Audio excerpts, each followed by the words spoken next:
자, 어 용어 정리를 쪼끔 하고 하는 게 여러 가지 도움이 될 것 같아서 몇 가지 용어를 좀 뽑아 봤어요. 평가란 무엇인가? 그러니까 굉장히 저희 시험, 검사 뭐 이런 용어 많이 쓰고 뭐 프로세스 혹은 뭐 만들어진 것 뭐 이런 용어 많이 쓰잖아요. 그죠? 다 포괄되어 있는 개념입니다. 그래서 굉장히 포괄적으로 쓰는 개념이라서 제가 말하는 평가는 어 뭐 그 교과서의 평가를 이렇게 define 하지는 않는 것 같아요. 근데 영어로는 assessment니까 괜찮은데 한국말로 하면 평가가 되면 쪼끔 애매해지기 시작합니다. 평가의 정의 뭐 이렇게 해서 평가를 "평가져라." 뭐 이런 거 나오고 이러기 때문에 아무튼 그리고 평가를 어떻게 바라보는가에 대한 관점이 굉장히 다른데 우리 인제 뭐 normed reference test, criterion reference test 많이 배우셨죠.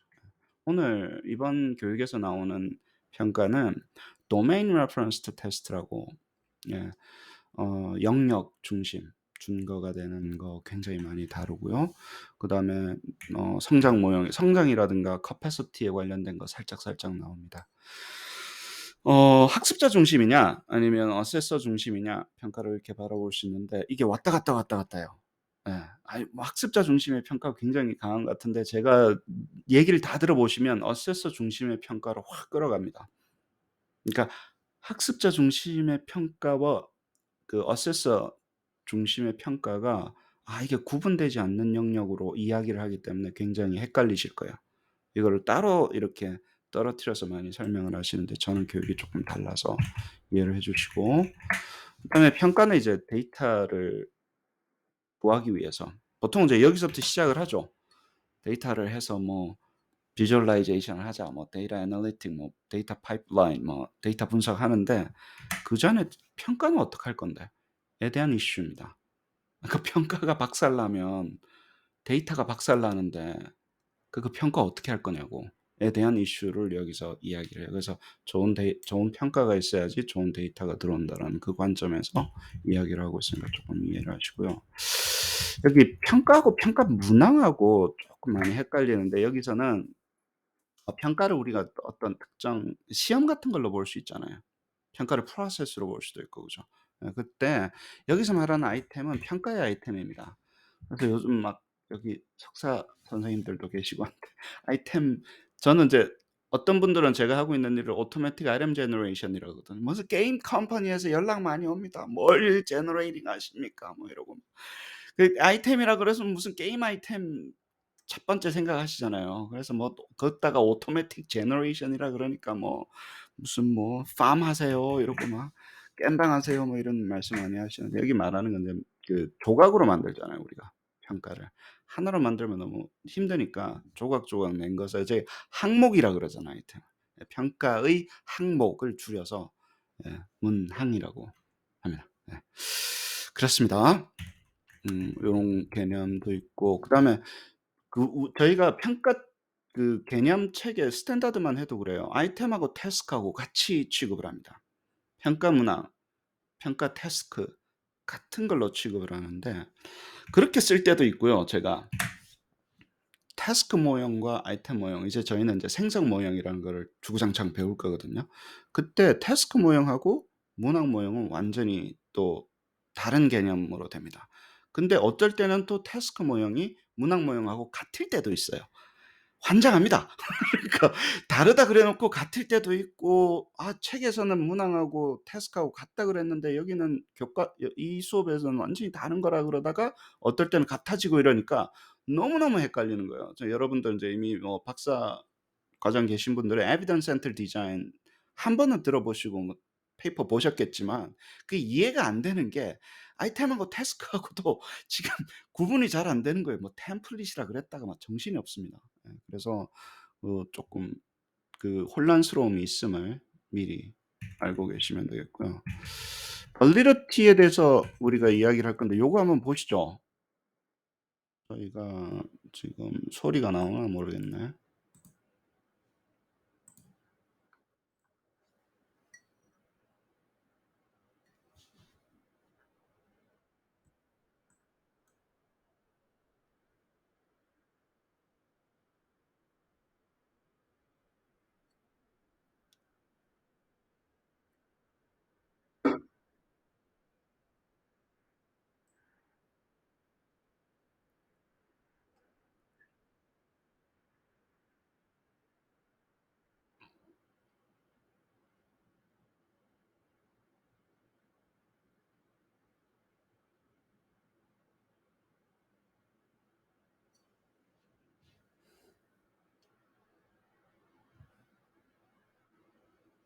자, 뭐 저는 굉장히 좋아하는데 여러분들 취향하고는 맞는지 안 맞는지는 잘 모르겠지만, 잘 모르면 아버지한테 집에 가서 아버지한테 물어보세요. 아버지 자꾸 카타칼 나오고 뭐 친구라 카던데 저거 뭡니까 물어보시면 알 겁니다.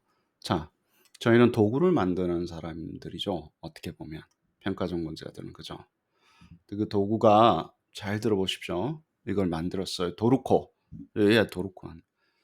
좋은 칼이에요, 나쁜 칼이에요를 묻고 싶은 거예요. 지금 벌르르티 이야기를 하고 있습니다. 이 칼이 좋은 칼이에요, 도르코가 나쁜 칼이에요? 사운드한 칼이냐, 사운드하지 않느냐는 위트겐슈타인 선생님의 영향을 굉장히, 이 평가 지금 이론을 세우신 분들의 영향을 많이 받고 있습니다. 사용에 있습니다. 어디에 사용할 건가에 따라서 이 평가가 좋은 평가인지 아닌지를, 무슨 사용인가를 이야기하지 않고는 좋은 평가인지 나쁜 평가인지 이야기할 수가 없어요.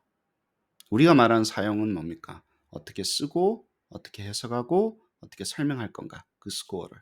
거기에 저희가 굉장히 포커스해 있죠. 그럼 어디다가 쓸 건데, 무슨 목적으로 쓸 건데, 그걸 정해 놓고, 그렇죠? 그게 있어야지 우리가 평가를 평가할 수 있어요. 메타 평가. 아시겠죠? 이게 평가가 좋은 평가인지 안 평가인지 평가를 해야 될 거 아니에요.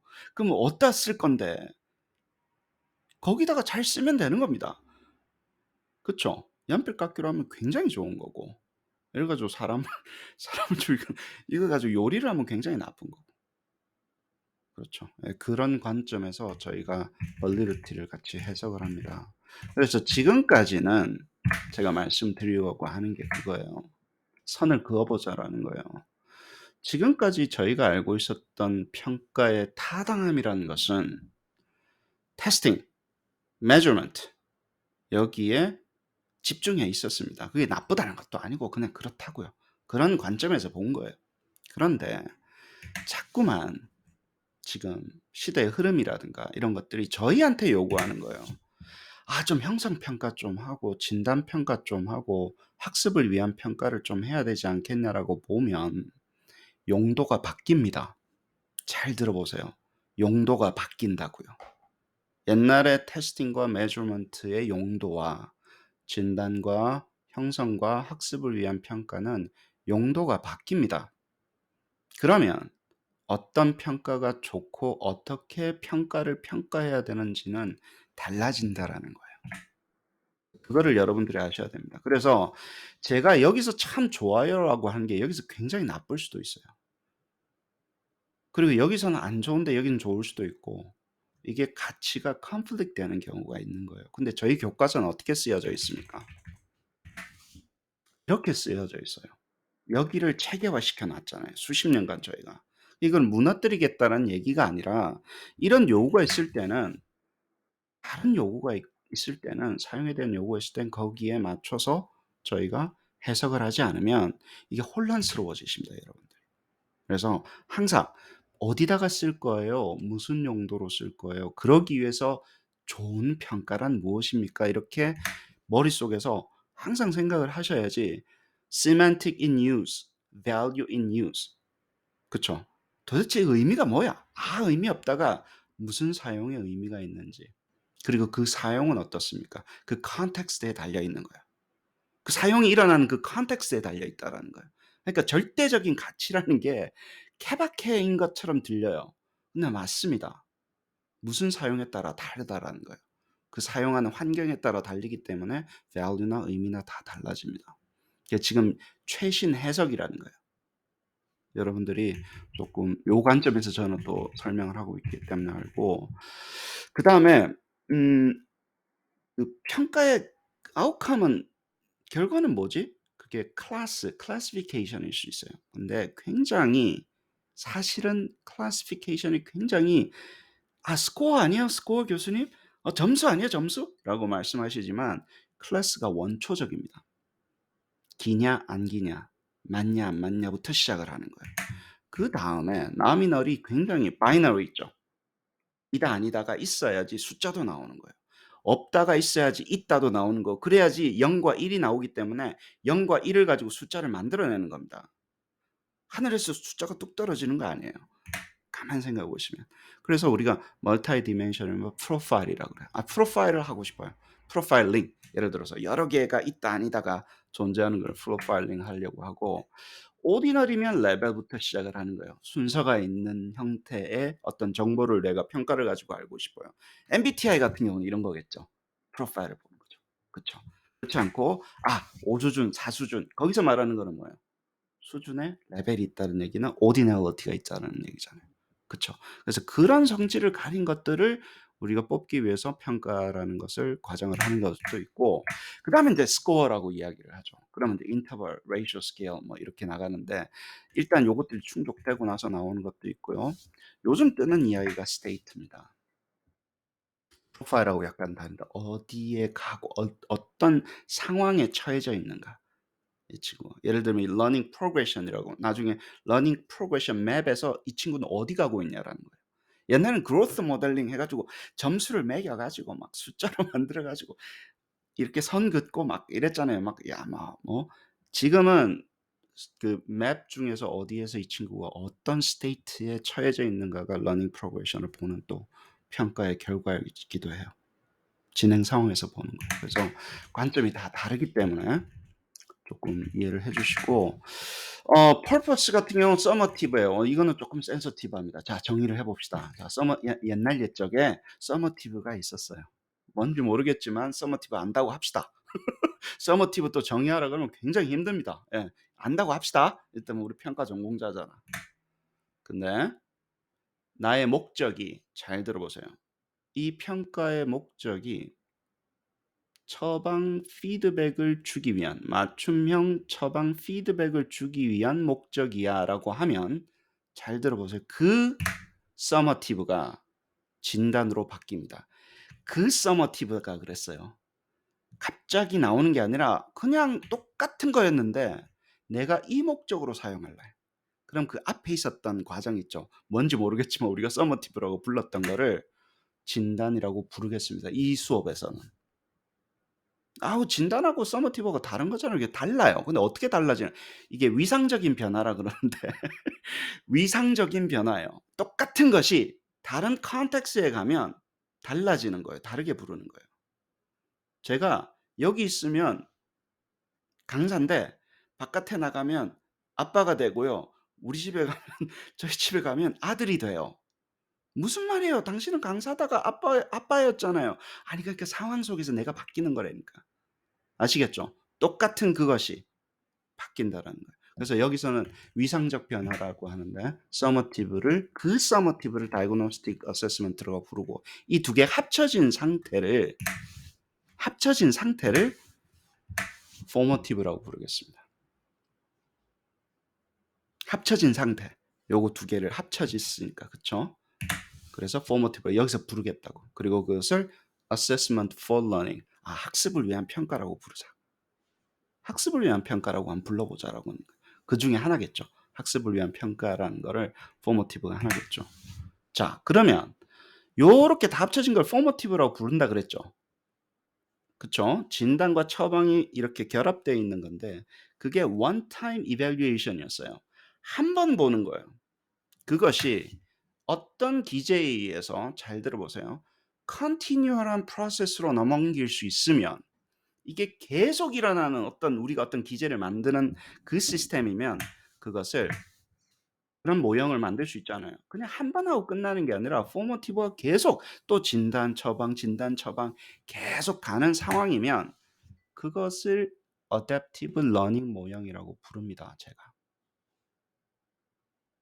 그리고 그것을 assessment as a learning 모형이라고 부르는 거예요. 야, 평가가 학습이네. 그렇게 되면. 아시겠죠? 근데 여기는 이제 갑자기 러닝으로 훅 넘어갔잖아요. 이 사람이 러닝 모형이라 그러네? 뭘 넘긴다고요? 포머티브를 컨티뉴얼한 프로세스로 만드는다고. 사실 이거 하려고 저희가 8시간을 저희가 지금 쓰는 거예요. 아니 당신이 무슨 근거로 맞춤형 학습이라 그래. 평가 모형을. 왜 학습 모형이라고 그래? 왜 그럴 수가 있는지에 대해서 8시간 동안 이야기. 굉장하죠. 그래서 이거를 뭐라 그런다고요? Testing to Learning Transition이라고 그래요. 우리가 테스팅에만 갇혀 있지 말고 러닝으로 밥그릇 빼들어 나가자라는 거예요. 평가 전공자들이. 아시겠죠? 러닝 사이언스 하러 가자라는. 근데 말만 러닝 말고 진짜 과학적인 평가 기술을 다 버무려 가지고 러닝으로 하러 확장하자는 거예요. 러닝을 버리는 거 아니에요. 왜 "교수님 저희를 버리고 어딜 가시나이까?"가 아니고 뭘 버려요 버리기는. 테스팅도 하는데 나와바리를 넓히자고. 제가 배가 고프니까 좀 그쪽도 좀 빼들어 묵자고. 어? 교육공학 하는 사람들, 러닝 사이언스 하는 사람들 우리가 더 잘하더만. 그냥 빼들어 묵고 나가자라는 거예요. 그래서 너무 이렇게 저를 나쁜 사람 취급하지 시 저쪽 가서 혼난단 말이에요. 그러니까 러닝으로 넘어가자라는 거예요. 확장시키자. 어떻게 보면 테스팅에 갇혀 있었다는 거죠.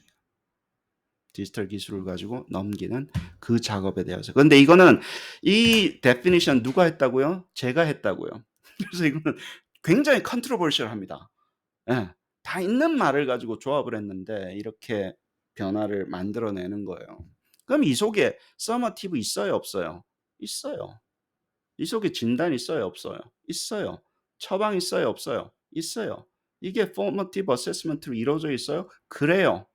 그리고 이게 그냥 과정 속에서 가는 게 그 과정 중심 평가 좋아하시잖아요, 여러분들. 그 교과 과정 할 때 과정 말고 process oriented and assessment 맞아요, 안 맞아요? 맞아요. 제대로 하자고 그거를. 교과서에서 그냥 definition으로 있는 게 아니라 모형을 만들자고. 시스템을 만들자고. 우리가 우리 중심으로. 이제 그거 하자라는 그 transition이기 때문에 잘 이해를 해 주시고요. 그다음에 뭐 dimensionality, unidimensionality, 뭐 multi area가 있는데 topological이라는 거는요. construct이 여러 개인데 그 관계가 있을 때에 topological하다는 관계를 쓰고요. unidimension은 뭐 rank나 order나 뭐 이런 거 다 잘 아실 거고 주로 여기 topological은요.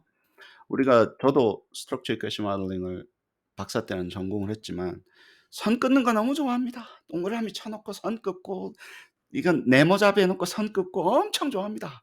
여기서 선 긋는 거는요. 그 의미를 알고 계셔야 돼요. 이게 리니어로 independent variable, dependent variable 그 이야기가 아니에요.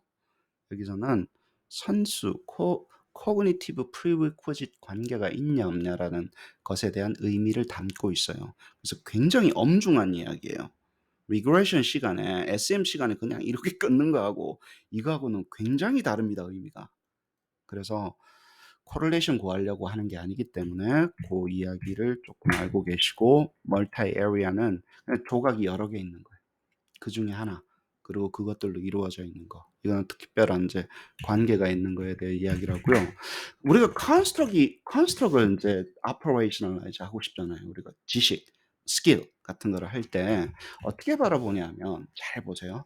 아, 그 컨스트럭을 operationalize 해야 되는데 그건 어떤 과제들로 이루어져 있어. 태스크들로. 이거를 다 잘하면 그 컨스트럭은 잘하는 거야. 그리고 그 과제는 애매모호하니까 과제 문항 더 쪼갠 거 있죠. 이런 것들로 이루어져 있어서 이렇게 바라보는 거를 우리가 하이라키컬하게 바라보는 거예요. 그래서 아, 이거 배워야지 대단원, 중단원, 소단원 1학년 때 배우는 거, 2학년 때 배우는 거 이렇게 쪼개 가지고 우리가 그 컨스트럭 수학을 가르쳐야 될 거 아니에요. 수학을 안다라는 거를 우리가 측정도 해야 되고 가르치고 있기도 해야 돼. 둘 다 해야 돼요. delivered instruction도 해야 되고 어세스먼트 해야 되잖아요. 우리가 그 construct이라는 거를. 이렇게 바라보는 관점이 있고요. 다른 쪽은 이것들에 대한 토폴로지컬한 관계가 연결되어 있는 쪽으로 바라보는 경우도 있어요. 그러면 이러면 우리가 좀 멋있는 말로 헤테라키컬하게 바라본다 그래요. 아, 하이라키컬하게 바라본다 그래요. 우리가 대상을 그 대상은 이제 측정을 하고 우리가 operationalize 해야 되잖아요. 이거는 토폴로지컬하게 바라본다고 보시면 됩니다. 그것들이 단순하게 쪼개진 게 아니라 연계가 있어서 그러면 좀 복잡해지죠. 약간 네트워크처럼 보여요. 그래서 이거를 hierarchical relationship이라고 그러고 이 친구들은 좀 더 structure 돼 있기 때문에 hierarchical한 relationship으로 바라본다 이렇게 보시면 돼요. HLM 수업 들을 때는 우리 주로 이런 걸 가지고 하죠. SM 수업 들을 때는 약간 토폴로지컬한 관계에 대해서 우리가 분석을 해요. 그래서 저희 계속 쓰고 있는 이야기들입니다. 근데 이제 저희는 이제 이거를 모형을 만들어서 옛날에는 어땠어요? 이거를 컨스트럭을 하려니까 문항을 잔뜩 만들어 가지고 어떻게 뭐 이원 목적 분류표에 대해서 이렇게 잘 해 놓으니까 되더라. 거기에서 뽑아 쓰자. 뭐 이런 관점이었고 저희는 그것에 대한 유니버스 생성자, 보편자를 만들어서 생성하면 시켜보자라는 게 generative model based 된 approach입니다. 이게 무슨 말이지 갑자기? 막 이상한 얘기 나오니까 헷갈리실 텐데 그거 오늘 그거 배우려고 했죠. 여기서 모여 있는 거. 무슨 보편자야? 문제는 아니었어? 아닙니다. 보편자를 만드는 그 게임이니까 우리가 하는 거고 요 과정 있죠. 컨스트럭트의 어떤 레벨을 정하고 나서 레벨을 잘 정하려고 레벨 룰을 잘 정하려고 저희가 앞에서 평가를 효율적으로 만드는 과정을 adaptive diagnosis 과정이라고 adaptive testing 과정이라고 그래요. 이 맞춤의 adaptive와 여기서 맞춰주는 맞춤형 처방의 adaptive는 완전히 다른 개념인데 그 adaptive를 똑같이 둘 다 adaptive라고 그러잖아요. 우리가. 맞춤형 시험도 adaptive라고 그러고 맞춤형 처방 피드백도 adaptive다 그러니까 사기가 벌어지는 거예요. 사기극이 벌어지는 거예요. 왔다 갔다 하면서 그러고 갑자기 AI 훅 넘어갔다가 뭐 이러면서 이러면서 나도 맞춤형이니까 AI다 막 이상한 얘기가 막 나오기 시작을 합니다. 여러분들 세상이 그렇게 호락호락하지 않습니다. 저희는 제대로 알아야지 사기도 안 당하고 또 그런 방지도 하고 하니까 그 이야기를 할 겁니다. 그리고 토폴로지컬한 거를 볼 때 이게 인제 여기서 설명하고 나중에 또 한 번 더 할게요. 자 이렇게 섞었다는 얘기가 뭐냐면 예를 들어서 더하기, 빼기, 곱하기라고 봐요. 근데 선수지식 이렇게 있어요. 우리 맵들 많이 만들죠. 이어목적 분류표 다음에 이런 거 많이 하잖아요. 앉아 가지고 뭘 먼저 알아야 돼요. 이런 거 선 긋고 하는데 그거에 대한 의미는 더하기를 아는 애들이 이렇게 많은데 그중에 일부가 빼기를 할 수 있어. 빼기를 할 수 있는 아이들이 이만큼 있는데 능력이 있는데 그중에 일부가 곱하기를 할 수 있어라는 의미를 담고 있습니다. correlation하고 independent, dependent variable하고 완전히 다른 이야기예요. 그러니까 여러분들이 뭘 operational 하는지 정확하게 알고 계셔야지 나중에 그냥 앉아 가지고 무슨 SEM feed index 가지고 갑자기 이게 CFI가 0.95 안 넘는데 교수님 어떻게 해야 됩니까? 막 이상한 얘기하다 끝나는 거예요, 그냥. 다른 이야기입니다. 평가에서 바라보는 construct이 topological하다는 개념은 우리가 structure equation modeling에서 linear relationship이냐 correlate 돼 있냐라는 얘기하고는 완전히 달라요. correlation으로 그 일부가 보이는 거예요. 잘 들어보세요. correlation으로 covariance 그 일부가 보이는 거예요. 이런 topological한 관계. 근데 우리가 이론을 세울 때는 그렇지 않죠. 이런 내포의 관계가 있어서 이것도 이제 아까도 했죠. 위상적인 변화가 되는 거예요. 뭘 할 줄 아는 애가 곱하기를 할 줄 아는 능력과 어떻게 관계가 있는가를 우리가 topological relationship이라고 해요. 나중에 이거 자세하게 이야기를 하도록 하겠습니다. 모형 만드실 때 우리가 생성 모형 만들 때 나중에 생성된 데이터를 가지고 우리가 결과를 분석하는 모형하고 같이 붙여야 되잖아요. 그래서 우리가 나중에 growth modeling 하고 할 때 다 이야기가 나올 겁니다. construct ABC가 있을 때 자 이러면 돼 보세요. ABC가 있어요. 그러면 선수 관계가 있네. 그러면 처음에 세 개가 다 물어봐야 돼? 가 아니라 잘 들어보세요. 아니 그럼 더하기도 물어보고 빼기도 물어보고 곱하기도 물어보고 다 물어봐야 되나? 가 아니라 뭘 활용하냐면 이걸 가지고 예를 들어서 A가 더하기고 B가 빼기고 C가 곱하기라고 합시다. 그러면 뭘 하시냐면요. 빼기를 먼저 물어보는 거예요. 중간 거를. 빼기를 잘하면 곱하기로 넘어가요. 그 이야기는 뭐냐면 빼기를 잘하면 더하기는 안다라는 추론을 하는 거예요. 이 맵을 가지고. 아시겠죠?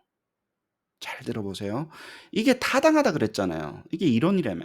그럼 이 이론을 가지고 저희가 진단을 만드는데 진단의 트리 구조를 설계하는 겁니다. 그래서 빼기 잘하고 다 잘하면 더하기는 안 물어봤는데 더하기 잘하겠네. 근데 여기 가서 못했어요. 곱하기 가서 미끄러졌어요. 그 얘기는 뭐예요? 얘가 더하기하고 빼기는 아는데 곱하기를 못 하는구나. 이 친구는 어때요? 어? 여기는 안 돼 가지고 보냈어요. 더하기는 잘하네. 더하기까지는 할 줄 아는데 얘가 빼기가 안 되는 거구나. 이 친구는 어때요? 총체적 난국이구나. 다 못하네. 면담이다. 아시겠죠? 그러면 아까 진단에 이 토폴로지컬한 관계가 굉장히 중요하다 그랬죠. 선수 관계 때문에 어때요? 다 물어보지 않고 한 2번 물어볼 수 있잖아요. 3번 물어봐야 될 거를. 그 효율성입니다. 어디 가서 AI라고 사기치지 마십시오. 맞춤형 진단은 그냥 3번 물어볼 거를 여기서 뭐예요? 2번만 물어봐도 '효율적으로 찾을 수 있구나.'라고 하는 효율성이에요. 그냥 3번 물어보면 돼요, 효율적으로. 아니면 시험 길이가 똑같으면 어때요? 좀 정확하게 진단을 할 수 있어요. 시험 길이가 같으면요. 프레시전이 높아져요. 그렇게는 이야기할 수 있어요. 같은 시험의 길이면 프레시전이 높아지고 같은 프레시전이면 시험의 길이가 줄어들 수 있다라는 거예요. 그 효과는 과학적으로 증명이 됐죠. 수십 년간.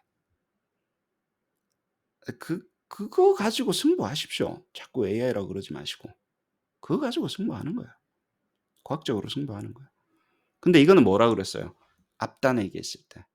뒤에 맞춰주는 것 때문에 우리가 대박을 치는 거지 사실 할 게 있는 거지 앞에는 다 끝났습니다. 할 게 없어요 이게. 그만큼 간단하다는 얘기예요. '아 시험이 어느 정도 줄어들겠네.' 어 이렇게 몇 번 나누면 프레시전이 에러가 세타의 에러가 상당히 줄겠네. 뭐 그건 다 끝난 거예요 사실은. 공부하실 게 없어요. 아니 뭐 페이퍼 쓰실 게 많이 없습니다. 이미 다 끝난 거고. 그렇습니다. 그리고 지식도 여러 가지로 나눌 거예요. 지식도 컨스트럭트도 어떤 타입이 있냐면 첫 번째는 어떤 지식이 있냐면요. 우리가 뭘 할 줄 안다라는 거 있죠. 프로세스, operational level. 자전거를 탈 줄 알아. 뭐 탈 줄 알아. 예를 들어서 진단을 할 수 있어. 환자를 볼 수 있어. 뭐 이런 것들에 대한 procedural knowledge, operational level. 내가 무언가를 수행할 수 있는 것을 측정하는 시험도 있어요. 그 지식도 있고 그것도 그냥 지식이라고 부르는 거예요, 저희가. construct이라고 불러요. 그다음에 procedural knowledge 아니 이 저기 뭐죠? content knowledge 죄송합니다. 타이포네. 이거는 저기 뭐냐 declarative knowledge. declarative knowledge는 어떤 그 specific한 declarative knowledge는요. 특정한 선언적 지식. 예를 들면 뭐 여기 교수님도 계시지만 예를 들어서 medical knowledge 같은 경우는 굉장히 복잡한 complex declarative knowledge를 가지고 있는 사람만이 전문가가 될 수 있는 분야예요. 우리 교과도 마찬가지예요. 그러니까 우리 필기 시험 치잖아요. 필기 시험 안 없어집니다. 왜냐면 이쪽 위주로 알아야 되기 때문에. 그렇죠. 그 필기 시험으로 억지로 이런 거를 하려고 하니까 문제가 되는 거지. 필기 시험이 뭐 잘못된 건 아니죠. 예. 그다음에 procedural knowledge도 태스크 레벨이 있어요. 스페시픽한 그 태스크를 할 수 있냐. 그죠? 상당히 좀 이렇게 간단한 거를 여러 개 엮어 있는 태스크가 있고 프로세스가 있고 조금 달라요. procedural knowledge도 두 개로 나눠집니다. 그래서 이런 거를 다 묶어서 우리가 construct의 어떤 특성을 가지고 있고 그것을 어떤 특성을 operationalize 하겠다라고 하는 것으로 넘어갑니다. 자, 우리 마들러라 그러는데 여러분들 마들러거든요. 자, 모형이라는 게 평가에서 모형이라는 게 뭐가 있지? 모형 중에 굉장히 많은 모형이 있는데 여러분들이 알고 계신 모형이 측정 모형이에요. 스케일링 모형이에요. 그 점수로 바꾸는 그 모형이에요. 그다음에 또 모형이 다른 게 있습니다. delivery. 어셈블리 하는 모형도 따로 있어요. 또 다른 것도 있어요. 우리 문항 분석 모형 있죠. 예, 그 프로세스 있죠. 그거는 모니터링 앤 이밸루에이션을 하기 위한 모형이에요. 그걸 모형으로 만들어서 우리가 돌려 가지고 보는 거예요. 예를 들어서 아이템 애널리시스, 뭐 fit 보는 거 있죠. 그게 이제 모니터링 이밸루에이션 퍼포스로 사용하는 거예요. 근데 오늘 배우는 것 중에 이제 생성 모형을 배우시는 거예요. 아니 이것도 모형화되는 거야? 근데 보는 거예요. 왜 그 사람이 만드는 거 아니었어? 아니요. 이제 기계 생성을 하는 제너러티브 모형이 있습니다.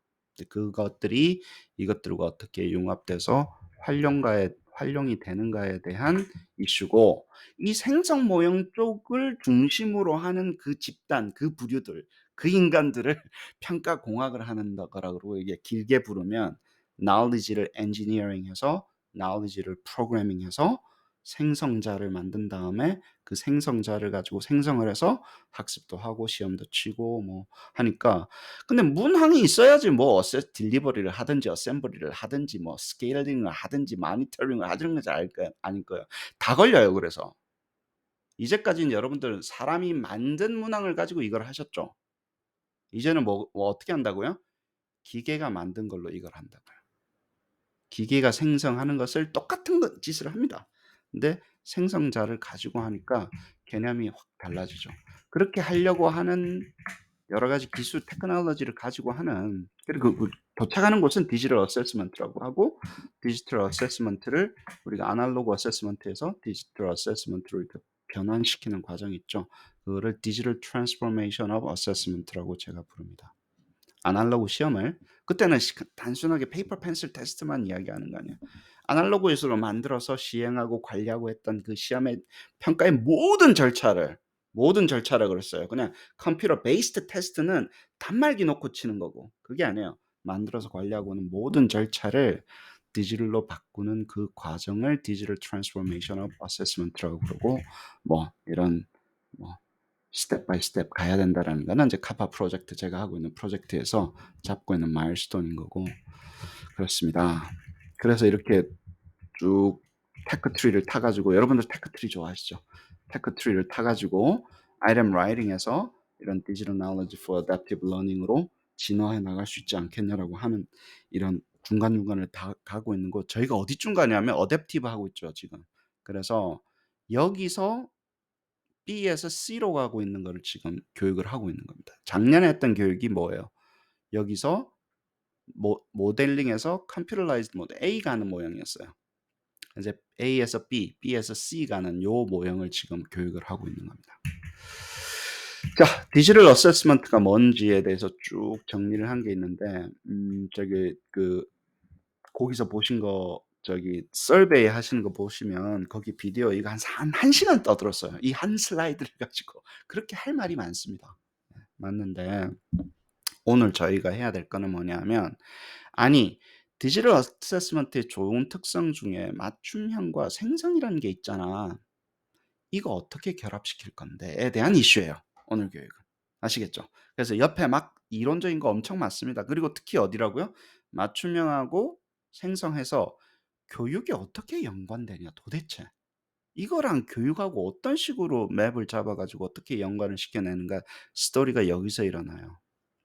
지능형 시험은 지능형 어세스먼트는 리얼 타임 애널리틱하고 기계 맞춤하고 기계 생성이 잘 융합된 거를 제가 지능형 시험이라고 지능형 평가 시스템이라고 부르는 거예요.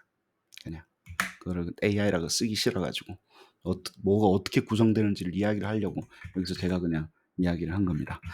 자, 이 얘기 계속 나올 거니까 하나씩 하나씩 하시고요. 평가 공학은 뭐냐? 원래 제너러티브 테스팅 시험을 생성하는 거를 한번 해보자라는 게 오랫동안 있어 왔습니다. 시험을 생성해보자는. 그래서 제너러티브 테스팅이었어요. 그때는 테스팅이었어요. 근데 똑같은 관점에서 평가를 코그니티브 사이콜로지에서 실험 설계로 보자. 그렇게 보시는 관점이 코그니티브 디자인 시스템입니다. 이쪽에서 엠브레스턴 선생님이 코그니티브 사이언스에서 했던 거 있죠. 뭐 지식의 표상, 뭐 레프리젠테이션 다 들고 들어오신 거예요. 그래가지고 니네들도 이런 거 좀 이렇게 좀 만들어 봐라고 한 게 코그니티브 디자인 시스템의 이야기고 그것을 잘 정리가 돼서 그 언저리에서 에비던스 센터 디자인이라고 모형 중심으로 우리가 좀 체계적인 모형을 가지고 평가를 만들고 관리를 해야지 주먹구구식으로 하면 과학적이지가 않아. 그래서 미슬 레브 선생님이 에비던스 센터 디자인을 이렇게 정리를 하셨어요. 근데 그거를 이 바탕을 이렇게만 이야기하면요. Generative Assessment Approach예요. 아까 생성 위주의 하는 걸로 볼 수 다 생성이 다 들어가 있습니다. 근데 그 생성을 어떻게 하자고요? Cognitive Learning Science를 가져오자고요. 여기다가 러닝 사이언스를 가져와서 뭐하고 버무린다고요? 테크놀로지랑 버무리는 거예요. 그렇게 버무려서 만들어지는 것을 평가공학이라고 부르자라고 이야기하는 거예요. 아시겠죠? 다시 한번 더 이야기할게요. 이건 옛날부터 있어 왔습니다. 생성해서 시험 만들자. 생성해서 시험 만드는 게 인지과학하고 굉장히 연관이 있다. 아이, 체계적으로 우리 제대로 모형 만들어서 한번 해보자. 그거를 Generative Assessment Approach라고 하는데, 그거 하고 여기까지를 그거 하고 러닝 사이언스랑, 그래서 디지털 테크놀로지, 여기서 말하는 디지털 테크놀로지, 기계가 다 기계화 전산화 만드는 거라서 그거를 평가공학이라고 한번 불러보자라고 이야기하는 게 여기서 이제 이야기하는 거고, 어세스먼트 엔지니어링 레퍼런스 땄을 때 여러 가지가 있는데, 레 선생님 2002년 7년도에 처음 말씀하셨고, 미셀레브 선생님이 2010년도에 무슨 말씀하셨냐면, 괜찮다 이 term. 왜냐면 아날로그 시험을 다 전산화, explicit, valid, efficient, technology 이용해가지고, 야, 진짜 explicit, valid, efficient라고 바꾸는 우리 이거를 뭐라 불러야 될 거 아니야, 우리가. 어세스먼트 엔지니어는 괜찮네. 레 선생님이 말한 거. 뭐 중심이라고요? 테크놀로지 중심이고, interactive, automated, collaborative, transforming. 사실은 여기선 그러니까 generative는 한 분야예요. 어세스먼트 엔지니어링에서는 생성하는 건 한 분야지만 워낙에 생산 테크놀로지가 고급스러운 테크놀로지라서 네, 그래서 이제 그걸 중심으로 바라보는 사람들이 뭐 오토매틱 아이템 제너레이션이라고 하는데, 아이템 제너레이션 아닙니다. 이제 평가 제너레이션이에요. 나중에 이야기를 들어보시면 나올 겁니다. 그러면 자, 여기서 핵심이 뭐냐면요, 키워드는 어세스먼트 엔지니어링, 제가 설명하는 거는요 지식 공학이에요. Assessment Knowledge Engineering이에요. Subject Matter Expert들 계시죠? 여기 내가 어느 분이 계시니까 제가 말을 조심해야 되는데 내용 전문가 계세요. 그분들이 수십 년간 가르치고 배우고 머리에 들어온 거 있죠. 그거를 홀라당 전산화 시켜가지고 디지털 에셋으로 바꾸는 작업이에요. 그래서 왜냐면 그거를 프로그래밍하면 좋잖아요. 그래서 그분들이 맨날 와가지고 시험 문제 한 문제 놓고 자 이런 거야 좋은 문항은, 그러고 가시잖아요. 그러면 다음번에 또 불러야 되잖아요. 또 불러야 되고 계속 불러야 되잖아요. 그분들 몸값도 높은데. 그렇잖아요. 그분들 안 계시면 시험이 안 만들어지는데.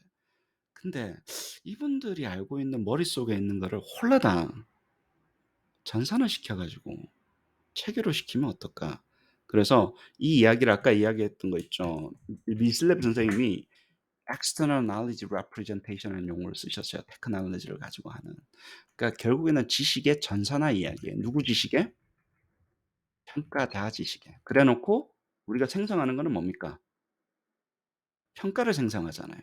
그럼 평가 생성해서 뭐 하게? assess의 knowledge도 가져오는 거예요. 그러면 두 개가 다 모형화됩니다. 누구의 knowledge? assessor의 knowledge와 assess의 knowledge, learner의 knowledge가 다 들어오는 거예요. 아시겠죠? 그 두 가지를 다 우리가 전산화시키기, 지식의 전산화가 맞습니다, 이게. knowledge engineering이 맞아요. 근데 이제 assessment knowledge를 위주로 시작해서 하는 거죠. 근데 assessment 안에 교과 없어요? assessment 잘 만드는 사람이 교과 모르던가? 알죠? 그리고 학습을 위한 평가 잘 만드는 사람이 교수법을 몰라요? 다 알죠? 그쵸? 그것도 평가잖아. 그러니까 교수, 교과, 교수, 평가 지식 다 들어옵니다, 여기에. 선생님의 전체 지식이 다 들어온다고요. 학습을 위한 평가를 위한 시스템을 만들고자 하면 그 지식 체계가 전부 다 들어오는 거예요. 그래서 옛날에 이렇게 종이로 적어놨던 어떤 지식의 체계, 뭐 목표 이런 게 아니라 전체가 다 전산화돼서 굉장히 파워풀한 디지털 에셋으로 만드는 그 과정입니다. 애매모호할 거예요. 시간 지나면 조금 알게 되시면. 어세스먼트 엔지니어링 테크놀로지는 굉장히 많습니다. 머신 스코어링, 뭐 어셈블리, 뭐 코딩, 뭐 모니터링, 뭐 이런 거 굉장히 많은데, 저희가 오늘 수업 시간에는 머신 어댑테이션, 기계 맞춤하고 기계 생성하고를 두 개를 결합시키는 그쪽으로 해서 이야기를 하겠습니다. 어떨 때는 그냥 생성 위주로만 이야기할 때도 있는데, 이번엔 두 개를 결합시켜서 뭐를 위한 거라고요? 학습을 위한 걸로 testing to learning transition으로 끌고 가는 거를 이야기하도록 하겠습니다. 카파는 이것도 애매해요. 어세스먼트 엔지니어링 프로젝트로 시작했어요. 아까 유진 교수님을 소개시켜 줄 때 그냥 이거를 하기 위한 프로젝트 이름이었어요. 그러다가 연구소가 됐네? 그래서 카파 하면 카파 연구소 말씀하시는 거예요? 아니면 이거 하는 집 그러다가 오토매틱 아이람 제너레이션이 굉장히 유명해진 거예요. 그 카파 연구소에서 만든 이 평가공학의 문항 생성도 있잖아요.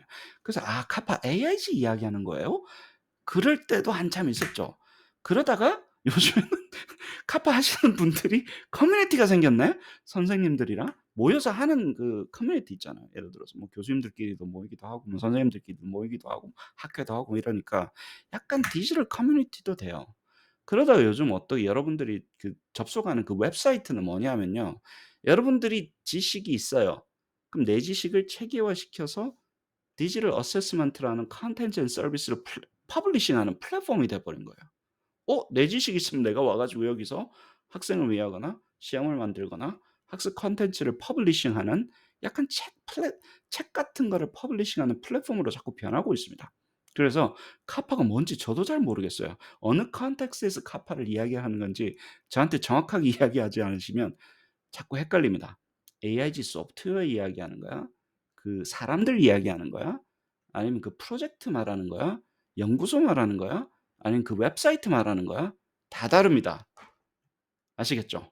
그래서 조금 헷갈리는 게 있는데 좀 이해를 해 주십시오. 자, 어댑티브 이 이야기는 어댑티브는요. 나중에 수업할 때 인제 계속 할 거니까 도대체 어댑티브는 뭐야? 그래서 어댑티브가 뭐 어떤 종류의 어댑티브가 있는지 어떤 레이어로 나눠지는 건지 이런 거는 수업에서 계속 이야기할 거니까 오늘 용어 정리는 여기까지 하시죠. 네. 감사합니다.